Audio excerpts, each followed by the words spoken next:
Well, I suppose it's nearly as big as the ones we used to have. They're the biggest round here.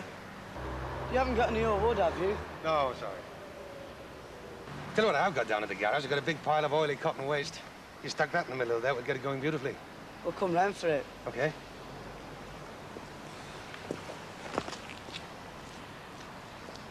So, with Mr. Greatrix backing out, there's nobody to supervise the fire, you see. Well, I know for a fact that Jerry's very worried. Well, if Jerry's that worried, why doesn't he supervise it? He didn't mention it this morning. Oh, no, he didn't know about Mr. Greatrix then. Anyway, it's the annual meeting of his cycling club tonight. And, well, he's up for chairman, so he has to go. Well, don't come to me asking for any help, love. If I had my way, there wouldn't be anything to supervise. No bonfire, no fireworks, nobody blowing themselves up. Oh, Len. Yes, that fella who can supervise something for you. Very good at supervising, aren't you, Worthy? Yeah. Oh, look, Len, I'd like a word about it. Story of my life. Being ignored. Mine too. Supervise what, anyway? Oh, you wouldn't, would you, Mr. Bishop? It's the communal bonfire tonight. We're having ever such trouble to get someone to supervise it. Well, Jerry would, but it's got to go to a meeting of the Velos, you see. Meeting of the what? Oh, the Weatherfield Velocipedes. It's the new name of his cycling club. Oh, really? Oh, well, would you supervise the fire? Oh, I don't think so. I don't think I possess the necessary stamp of authority to keep a bunch of budding Guy Fawkes in order. And between ourselves, I tend to find fireworks rather alarming, even snowstorms. Sorry, love, I've got to go. Perhaps you'd ask Mrs. Bishop. Oh, she won't stir outside the door tonight, won't Emily? Working on the principle of what goes up must come down, she's frightened of being peppered by spent rockets. Sorry, I must go. Married? Didn't you know? I don't believe it. Well, sorry, love. I thought everybody knew me now. You're having me on, aren't you? I'm not, love. Ken and Janet. Janet? Yeah. Hey, she doesn't look like a Janet, though, does she? Well, anyway, they arrived back yesterday tea time and blithely announced they got wed. But they weren't even engaged. I know. Obviously, Ken's not as cautious as he seems. Or maybe it's her who's the Speedy Gonzales. I don't believe it. I just don't believe it. Hey, I honestly thought you knew, love. Otherwise, I wouldn't have just blurted it out like that. Still, you had to find out sometime. No, he can't possibly be married. Well, he is, love. And you've got to face that fact. But he's only been going out with her for a few weeks. Well, long enough to decide to pop the question, obviously. He's been taking me out on and off for months. Yeah, well, that's the way the cookie crumbles, isn't it? I warned you how some of us are just rubbing rags for fellas, didn't I?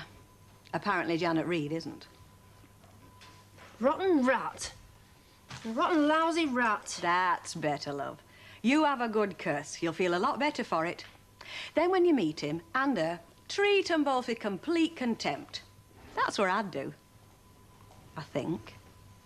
I won't be stopping round here to meet him, Rita. I think I'd kill him if I did. I should have gone weeks since, when he was messing around with you. Don't be daft, love. No, I'm not being daft. I can't take any more humiliation. Not at his hands, any road. I'll be better off out of it.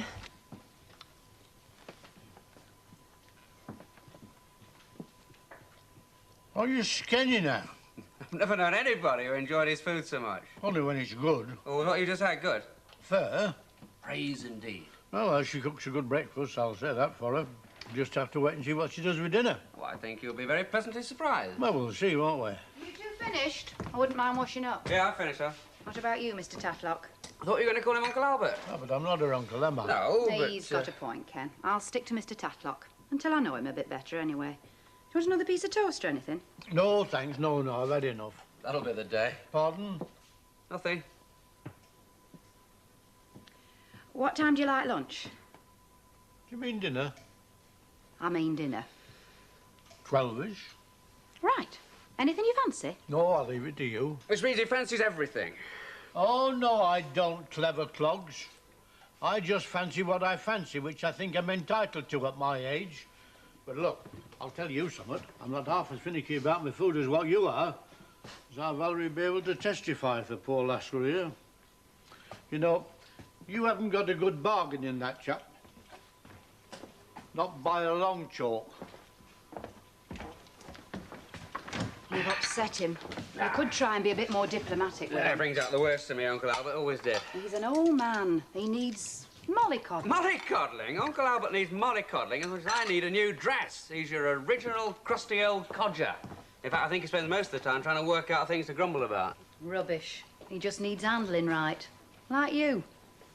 Get yourself out of that chair and come and help me wash up. Well, we just can't make her budge. Emily's practically made herself horse trying. This is what comes of making independence your way of life. You can take it too far. Well, what is there left for us old folk except our spirit of independence? Oh, don't be ridiculous, Mr. Tatlock. Wow.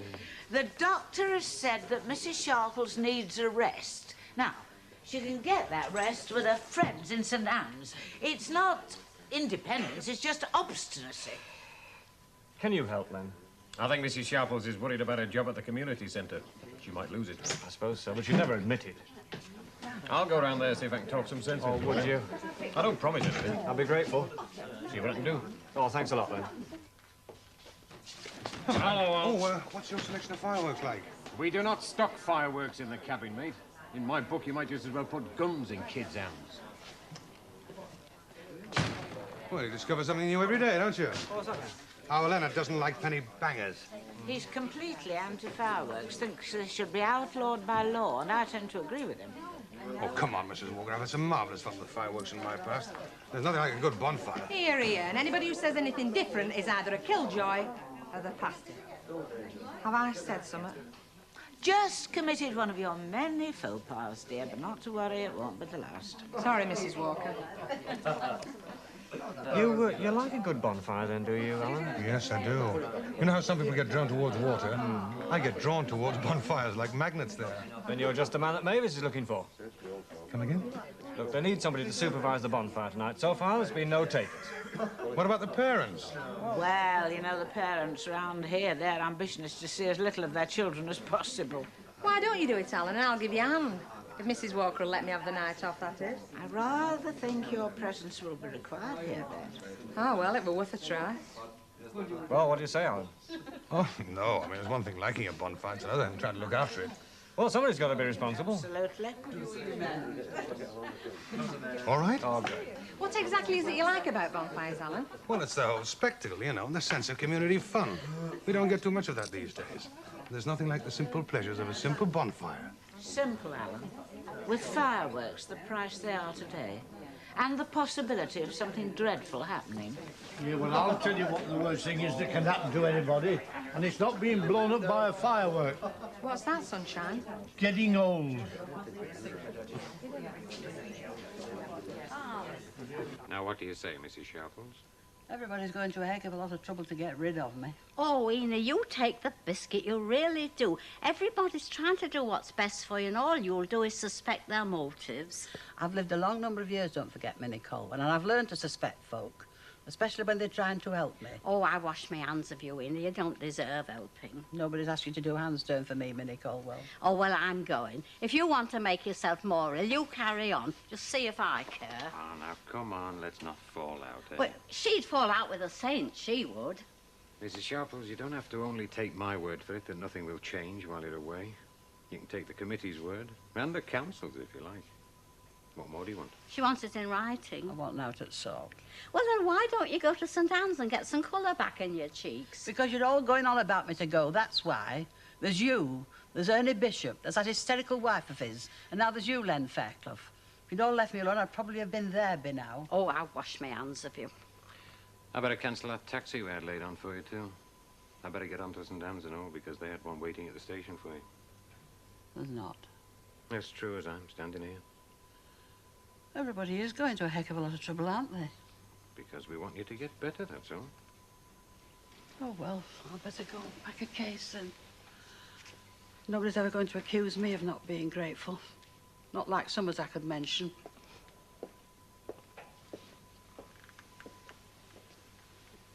Is there really a taxi laid on and all, Mr. Fairclough? Not yet, love. But there will be. There he is. What did I tell you? Dinner at 12, indeed. He has it when it suits him. He's forgotten what time it is. Now, don't you upset him. You can't upset Uncle Albert. Well, look who's here. The happy couple. You surprised everyone, didn't you, Kenneth? Surprised ourselves, Mrs. Walker. Indeed. Anyway, belated congratulations. Thank you. I would like to offer my congratulations also. Oh, thank you very much. Would you like a drink, Alan? Same again, thank you very much. Good. Uncle Albert? I thought you'd never ask. Drop a rum. Your dinner's in the oven, you know. Huh? And a pint for me, please. What's your drink again, love? I've forgotten. I think we'd only met yesterday. A glass of bitter, please. Oh, yeah, of course. Not the gallant, attentive Casanova he looks, is he? No. No.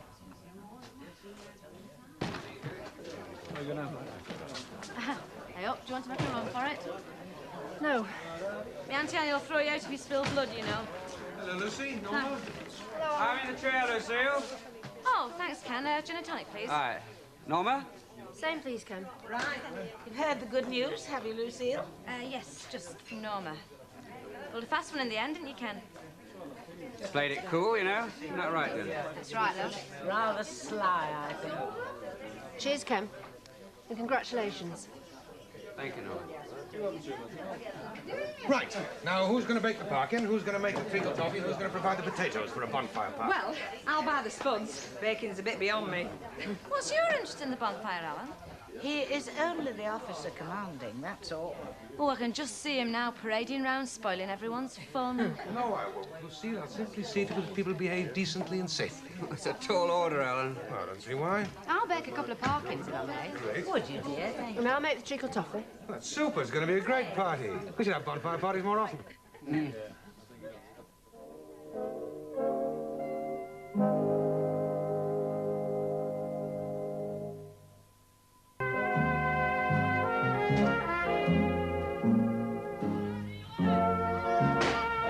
34, 35, 36. I said I had more than you. Only 3 more? You've not got any air bomb, Peter. I've got a parachute, though. Hey, should we light the fire ourselves? We're to wait for Mr. Edward. We should have had our own fire without flipping grown-ups. Mr. Edward's all right. Yeah, dear. That should be enough, shouldn't it? Oh, I think so, Mrs. Walker, yes. Thank you. You know, Alan, I think it's so wise to keep these fireworks under your personal control, because that's how accidents happen, isn't it? A spark falling into a child's pocket when it's full of bangers. It couldn't be full of bangers if you couldn't buy fireworks now, could Well, obviously not, Len. You're getting a bit of a bore on the subject of fireworks, aren't you, Len? Bonfire nights are some of the highlights in a child's lifetime. I used to look forward to them for months. At what price? Everything has a price, Len. This is life. Flaming ridiculous, that is. A kid half burnt to death, maimed for life. That's inflation, mate. Accidents happen. Not if you couldn't buy fireworks, they wouldn't. You want to take the motor cars off the streets because of the Not accident? the same thing. Look, Len, you can't wrap people up in cotton wool, love. You have to take precautions, but you have to live life, and that involves risks, including the children's risks. Rubbish. I wonder. What, dear? If Alan would feel the same way if he had some kids of his own and they were letting off fireworks tonight. I've had a son, Betty. We had some marvellous bonfires in the old days. Nobody ever got hurt. You just see to it that there aren't any accidents. That's what I'm going to do tonight. A pint, please, love. By heck, it's the first I've ever seen. Hey? A real live guy. Shouldn't you be on top of that bonfire? No, I put our Hilda up there. What a splendid idea. Oh, she struggled a bit, but she's settled down now. Oh, she liked to be centre of attraction, yeah. Stan, you're going to give me a hand with the bonfire? Not likely. I've had 2 bangers in my bucket and 2 flip-flops on my ladder already. There you are, mate. You're on your own. All right, suit yourselves. Give us a hand with the door, will you? all right. It's going to be a great night, you know. He's like a little boy. I think it's time he grew up. Well, look all right, do they? Aye, looks proper gradely. We couldn't taste a bit, could we? No, we couldn't. It's for the kids, not for septuagenarians with great big eyes bigger than the great big tummies. Of course you can have a piece, Mr. Tatlock. Oh, have you ever felt yourself being ganged up against? You should have more respect for your elders. Yeah, not to mention your betters. There you are. Ta. Pass muster. Not bad. Not as good as some I've had, but better than most. Oh, you're the bluntest man alive, aren't you, Uncle Albert? He carries the truth like a torch, or should I say, sledgehammer. Look, I speak my mind. And there's nothing wrong with that. Well, voted again. Shut up! Are you coming to the bonfire party with us tonight? No, I'm getting a bit old for things like that. Look, there's some fireworks in here I bought for the twins. Pity to waste them. I'll just go make myself a cup of cocoa. He thinks a lot of the twins, doesn't he? Yeah, yes, he'd like to have them down here permanently. Still, who wouldn't? Yeah. Janet, What? you think I could have just a teeny weeny bit of parking? I haven't done any parking for years. Oh, great. Just like my mother used to make. We don't have to take all out to the bonfire, do we? Talking about kids, I've got a couple in the house already. What was there between you and Norma? Well, what makes you think there was anything? Don't hedge. It was written all over her face. In the pub at dinner time. It was mostly on her side. Regular little Romeo, weren't you? Anyway, it's all behind me now. It is.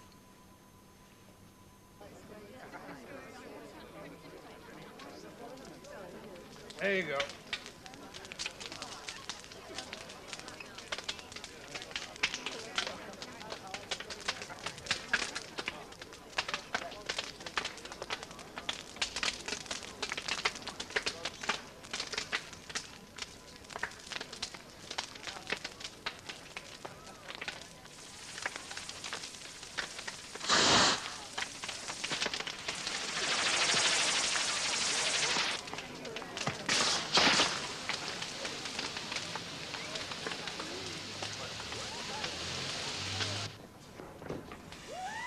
She could have easily let me go to that bonfire.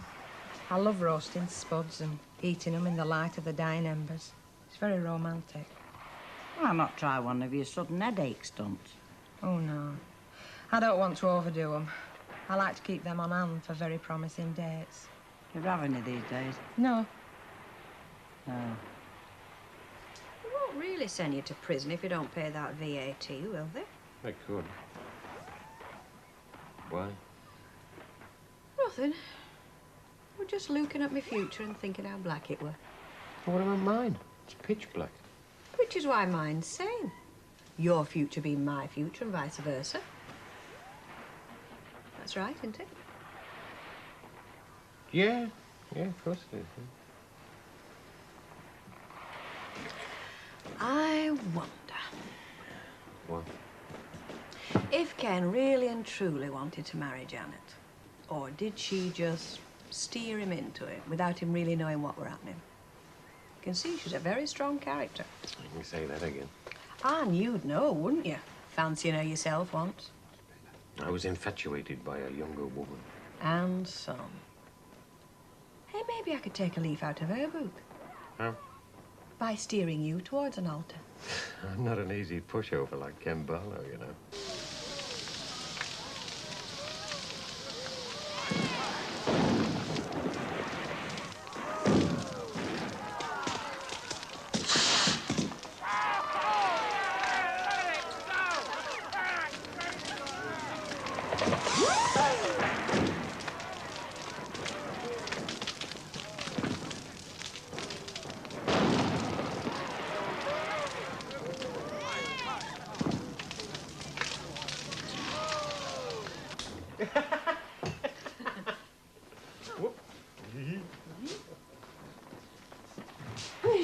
Yeah.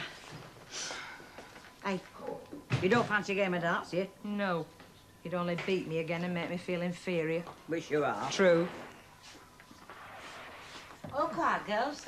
Well, you can see for yourself, Mrs. Walker. Oh, they'll be back later. Their throats parched with wood smoke. Know what I've been doing? What? Reliving it. That's what you've been doing. Those delicious days in France. They're not as coarse as we are, you know. Who aren't? French. Aren't they? No, they seem to be able to enjoy themselves with more dignity and decorum than we do. Mind you, there are fewer Stanley Ogdens. That makes a difference. Well, I'd go along with that. Our friends in Charleville are sending a small delegation here very shortly. Oh. Oh, well, that should be very nice. Thrilling. I shall have to spearhead the welcome, of course. Of course. Who else? And there's another small social occasion I'm thinking of organising. Somebody's let on I'm 21. No, love, a little reception for Kenneth and his bride. Nothing grand, just a few close friends. But the marriage seems to have started in rather a workaday way. We don't want them getting off on the wrong foot, do we? No.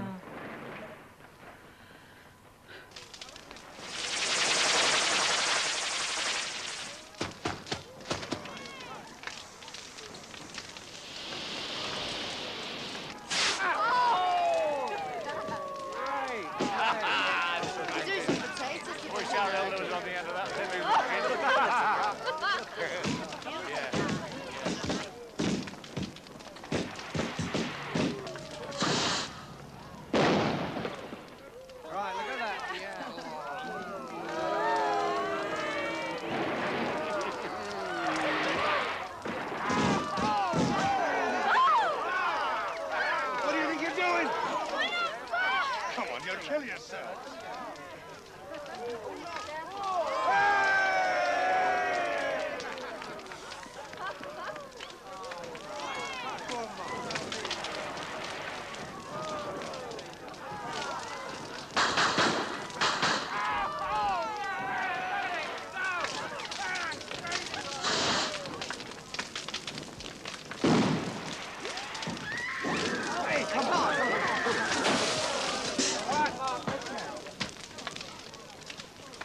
Somebody get an ambulance.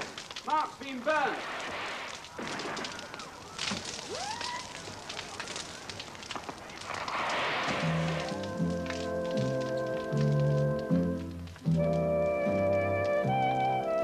The drama continues on our Trick and Treat special when Curly donates a massive firework and Bet has an explosive date.